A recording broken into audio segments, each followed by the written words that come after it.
Cərrahım. Sizə erkən boşalmanın müalicəsi haqqında danışmaq istəyirəm. Erkən boşalma haqqında biz balaca bir video rolik çəkmişdik. Ajataj çoxdur, insanlar çoxlu sual verir. Ona görə də bu erkən boşalma haqqında bir balaca müalicəsi haqqında danışmaq istəyirəm. Sizə belə deyim, ümumiyyətcə bu androloji problemlər münasibəti ilə müraciət edən xəstələrin böyük əksəriyyətini erkən boşalma şikayətləri ilə olan xəstələr təşkil edir. Erkən boşalma bu xəstəlik deyil. Erkən boşalmanın müalicəsi nə vaxt aparılır? Əgər əlaqənin müddəti xəstəni qane etmirsə, xəstənin partnyorunu qane etmirsə və xəstə müalicə olunmaq istəyirsə, müalicə yalnız o vaxt aparılır. Erkən boşalmanın müalicəsinin aparılmasında burada əsas məqsəd nədir? Xəstəyə əlaqə zamanı özünü tənzimləməyi öyrətmək. Çünki burada konkret rəqəm yoxdur. Cinsi əlaqənin müddəti xəstənin istəyinə uyğun olmalıdır. Cinsi əlaqənin müddəti İnsan ola bilər ki, cinsi əlaqənin müddəti 3 dəqiqə olanda onu qane eləsin, ola bilər ki, cinsi əlaqənin müddəti 10 dəqiqədir, xəstəni qane eləmir. Ona görə bizim əsas məqsədimiz xəstəyə əlaqə zamanı özünü tənzimləməyi öyrətməkdir.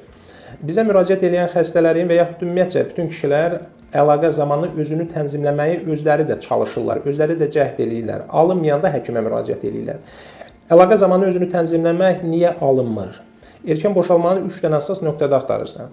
Birinci nöqtə cinsiyyət üzvünün baş hissəsinin hiperhəssas olması. Əgər xəstədə doğrudan da penisin baş hissəsi hiperhəssassa da bu xəstəyə əlaqə zamanı özünü tənzimləməyi öyrənmək biraz çətin olur. Ona görə bu məsələni həll etmək lazımdır. İkinci bir nöqtə. Əgər xəstənin prostatında durğunluq varsa, prostatda hər hansı bir narahatçılıq varsa, təbii ki, prostat lor dildə desə, spermanın doluq daşırsa, bir balaca qıcıqlanma baş verəndə spermanın ifrazı müşahidə olunur və prostatında durğunluğu olan insanlara özünü tənzimləmək çətin olur. Üçüncü komponent psixoloji komponentdir. Bir çox xəstələr, məsələn, xəstə müraciət eləyir, soruşursan ki, cinsi əlaqənin müddəti neçə dəqiqədir? Deyir, doktor, bəzən məndə cinsi əlaqənin müddəti bir neçə saniyə çəkir. Xəstəyə sual verirsən ki, cinsi əlaqənin nə qədər olmasını istəyirsən? Cavab verir ki, cinsi əlaqənin müddəti heç olmasa 1-2 dəqiqə olsa mənə bəs eləyər. Sual verəndə ki, bəs sən niyə 2 dəqiqə istəyirsən, niyə 20 dəqiqə istəmirsən? Deyir, doktor, mən inanmıram ki, mən nə vaxtsa 20 dəqiqə cinsi əlaqə yaşaya bilərəm. Yəni, bu psixoloji problem o qədər dərinləşibdir, psixoloji faktor o qədər dərinləşib ki, xəstədə özgüvən hissi çox aşağı düşür. Ona görə də bax, mütləq o psixoloji komponentdə nəzərə alınmalıdır və müalicə təyin olunanda o 3 komponentin üçünə də eyni vaxtda təyin olunmalıdır ki, xəstə istədiyi nəticəni əldə eləsin. Adətən xəstələr nəticəni tez hiss edirlər. Müalicənin ilk bir həftəsində, ilk 10 günündə fərqi hiss edirlər.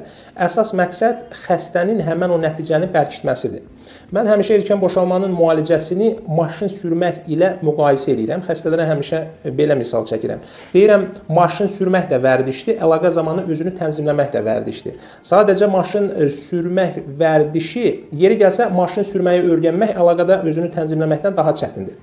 Lakin maşın sürmə vərdişinin olmaması insanda kompleks yaratmır. O qədər insan var ki, onlar maşın sürmürlər və bunu normal qəbul edirlər. Amma istənilən kişi cinsi əlaqəsinin müddətinin uzun olmasını istəyir.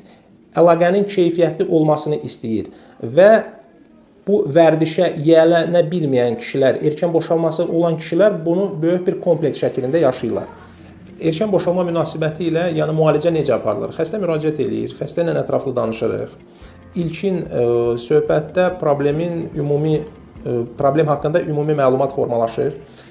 Xəstə müayinə olunur. Müayinələrin nəticəsində əsasən müalicə təyin olunur.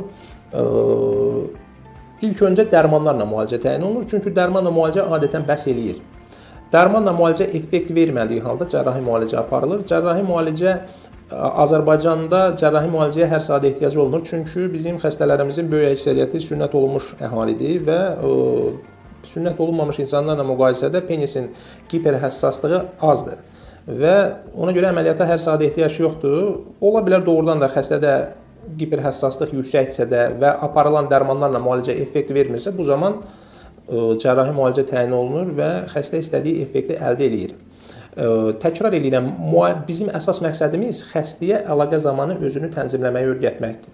Xəstə lazım olanda cinsi əlaqənin müddətini 1 dəqiqə yaşasın, 5 dəqiqə yaşasın, 3 dəqiqə yaşasın, prosesi nəzarətə götürsün.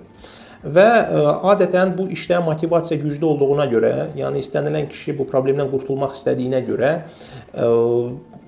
bu vərdişə, belə deyək, yiyələnməyə can atırlar və demək olar ki, xəstənin tam Hamısı bu vərdişə yüksək səviyyədə yiyələnir və əlaqənin müddətini özü tənzimləməyi öyrənir.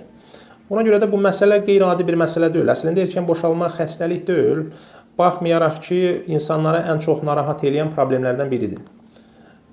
Amma xəstəlik deyil. Əgər doğrudan da bu problem sizi narahat edirsə, sizin ümumi cinsi həyatınıza mənfi təsir göstərirsə, bəzən bu erkən boşalma xəstələrin ümumiyyətcə belə deyim, əks cinslə ünsiyyət qurmasına belə mənfi təsir göstərir. Məsələn, xəstə gəlir deyir, doktor, mən deyir, görüşə biləcəyim çoxsaylı insanlar var, lakin o insanlarla mən bu erkən boşalmaya görə yaşamıram. Çünki o adamların yanında utanıram.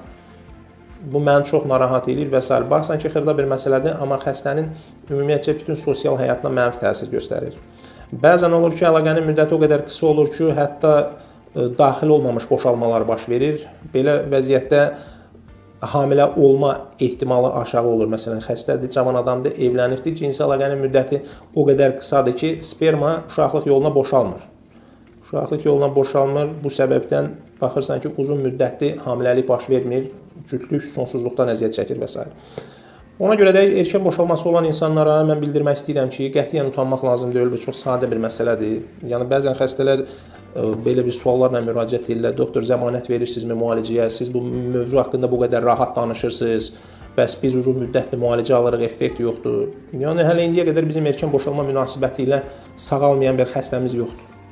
Çox sadə bir məsələdir. Əgər sizi narahat edirsə, buyurun gəlin, ətraflı danışaq, baxaq, yoxlayaq, müalicə təyin edək. Qısa müddət ərzində də nəticəni hiss edəcəksiniz. Diqqətinizə görə təşəkkürlər. Buyurun, əgər narahatçılığınız varsa, müraciət edə bilərsiniz. Bizim WhatsApp nömrəmiz açıqdır. Suallarınızı WhatsApp-a yazın. Çünki bəzən vaxt olmur, telefona cavab vermirik. Amma WhatsApp-a müraciət edən xəstələrin hamısının sualları cavablandırılır. Mən özüm cavab verirəm xəstələrə, istər telefonda, istər WhatsApp-da. Çünki bu məsələ biraz intim məsələ olduğuna görə insanlar utanır. Ona görə də belə qərar almışam, mən köməkçi və s. xidmətindən istifadə eləmirəm. Çünki insanlar bəzən olur ki, özlərində cəsarət tapıb müraciət eləməyə biraz çətinlik çəkirlər. Baxırsan ki, WhatsApp-da SMS gəlib, SMS-i yazıb pozur. Yəni insan utanır. Ona görə də utanmaq lazımdır. Suallara yalnız mənim özüm cavab verirəm. Müraciət edeyim, problem yoxdur. Diqqətinizə görə təşəkkürlər. İndi növbəti videolarımızı çəkərik, paylaşaraq baxarsınız. Təşəkkür.